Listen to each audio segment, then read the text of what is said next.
कहानी का नाम एक भयानक सफर। रात का समय था। एक युवा व्यक्ति जिसका नाम अर्जुन था अपने दोस्त से मिलने के लिए सफर पर निकला। वो एक छोटी गाड़ी चला रहा था और रास्ता जंगल के बीच से होकर गुजरता था। मौसम खराब था, हवा तेजी से चल रही थी और आसमान में काले बादल मंडरा रहे थे। अर्जुन के दिल में एक अजीब सी बेचैनी थी, लेकिन उसने इसे नजरअंदाज कर दिया। अर्जुन ने अपने फोन की टॉर्च चालू की और गाड़ी से बाहर निकलकर रास्ता देखने लगा। तभी उसकी नजर सड़क के किनारे एक टूटी फूटी गाड़ी पर पड़ी, जिसे धुंध में बमुश्किल देखा जा सकता था।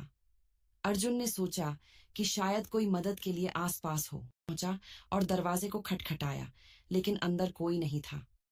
तभी उसे महसूस हुआ कि गाड़ी का पिछला हिस्सा बुरी तरह जला हुआ था, जैसे किसी हादसे का शिकार हुई हो। अर्जुन के मन में डर और उत्सुकता की लहरें एक साथ दौड़ने लगीं। वो वापस अपनी गाड़ी की ओर मुड़ा ही था कि उसे पीछे से किसी के चलने की हल्की आवाज सुनाई दी। कक कौन है? अर्जुन ने डरते हुए पूछा, लेकिन कोई जवाब नहीं आया।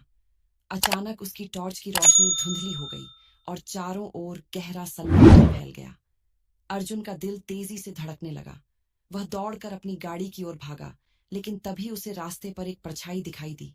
एक आदमी जो उसकी तरफ धीरे धीरे आ रहा था। वो परछाई धीरे धीरे नजदीक आ रही थी।